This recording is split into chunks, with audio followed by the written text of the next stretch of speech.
Hello, you all. I am talking to you today from the fourth pew back at St. Jerome Catholic Church. I decided to come out here and write. I've wanted to do that for a while, and so I've been sitting here writing. I will tell you that my rear end does not enjoy these pews for this length of time, just sitting there. But I'm glad that I decided to visit with you guys because I wanted to talk to you about the readings that we had.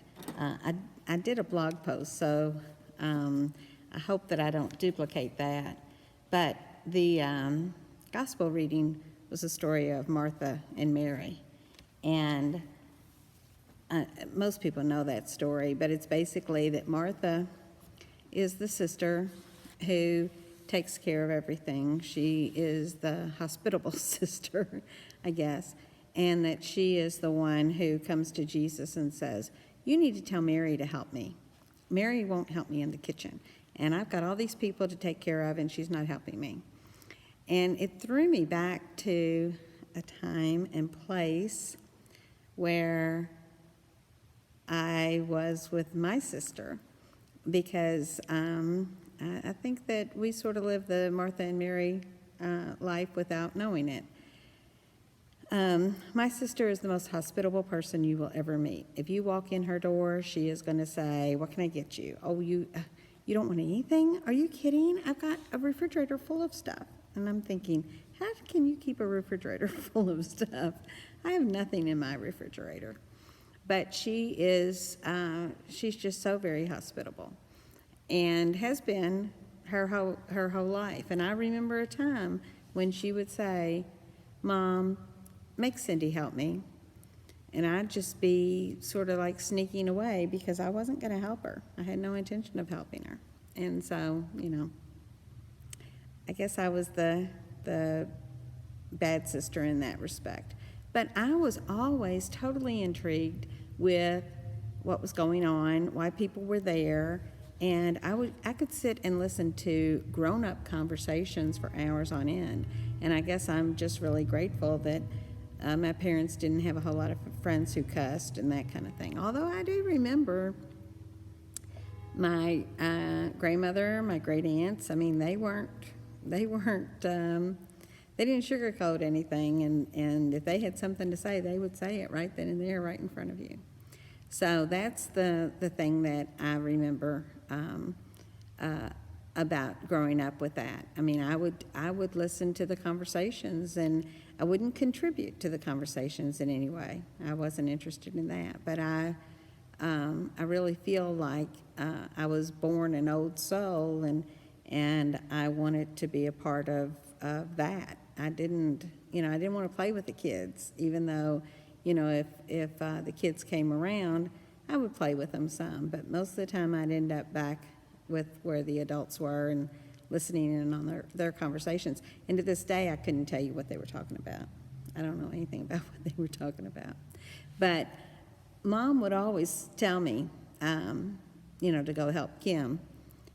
But I don't think she ever meant it, because she never was hateful about it. She never was like, "You get in there right now and help your sister." I mean, she never was like that. My dad wasn't like that. I don't think it bothered them that I was in the room or I had my hiding places. But a lot of the time, I can remember just sitting on the edge of the chair and listening to what people were saying or had to say, and that type of thing. And I really do like in this gospel reading where Jesus said, "Martha, chill out, chickaroonie." You're just so anxious and worried. And I thought a lot about that too, because there are times that I'm very anxious, and things are not going my way, and I always am looking for the person who's going to go in there and take care of the situation. And there's not a person who's going to take care of the situation. It's me, that's going to do that. And but I do think that we do things to ourselves, like we wear ourselves out. we put too much on our plates, and then we can't handle everything.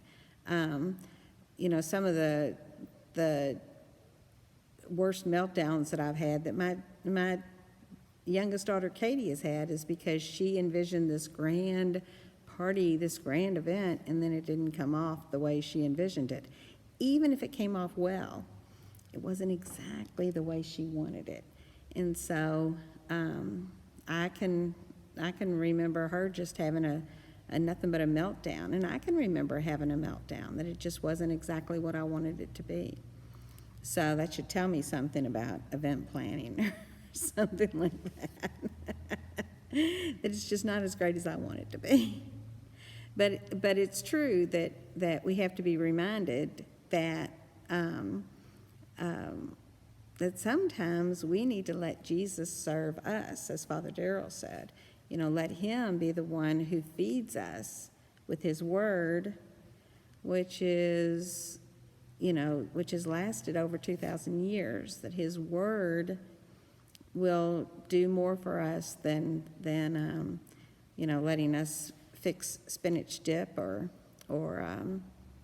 what did I say? I said spinach dip or sweet tea.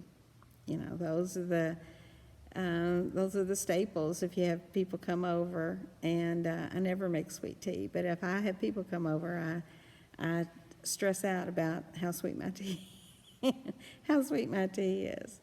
So, but that kind of stuff just doesn't matter. And maybe I knew that then. Maybe I knew that it didn't matter, and it didn't. If you left dishes in your sink when you went to bed at night, that nobody was going to, come in and beat you over the head because you had dishes in your sink. And maybe that's why I'm not a very good housekeeper and don't want to be a very good housekeeper. I just have no interest. In fact, now, living with my youngest son and my husband, as far as I'm concerned, each his own. Take care of your own stuff. And I will pick up after them from time to time, but most of the time I'll just let their stuff sit. And when they complain about how bad the house looks, I just remind them that those are your shoes over there in the corner that need to be put up, or those are your dishes that are in by the TV that need to be put up. So don't expect me, just because I'm the mom and I'm the woman in the household, that I'm going to be the one that cleans it up, because I'm not. And I think they have figured that out.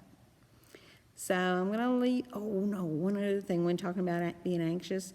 I watched this movie yesterday afternoon that I had never seen. It was called Daddy and Them. And it had Andy Griffith in it and Billy Bob Thornton and Laura Dern. I can't remember. There were other people that I recognized, but those are the people.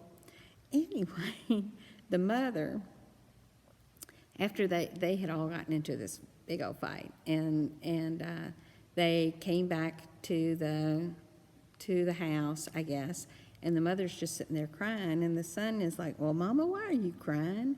And she said, "Well, son," there were two women crying. There was another woman that was crying, and she goes, "Well, son, sometimes things just get all jumbled up in my head, and sometimes I just got to cry to get it all out of my head." And I thought, boy, do I know how that feels. And then she sort of stops crying and she says, "I don't know why she's crying." And I thought, Lordy, today, isn't that the way things are in our lives? And doesn't it sometimes isn't crying good for your soul? I've done a blog post on that before, but I really do think crying is good for your soul.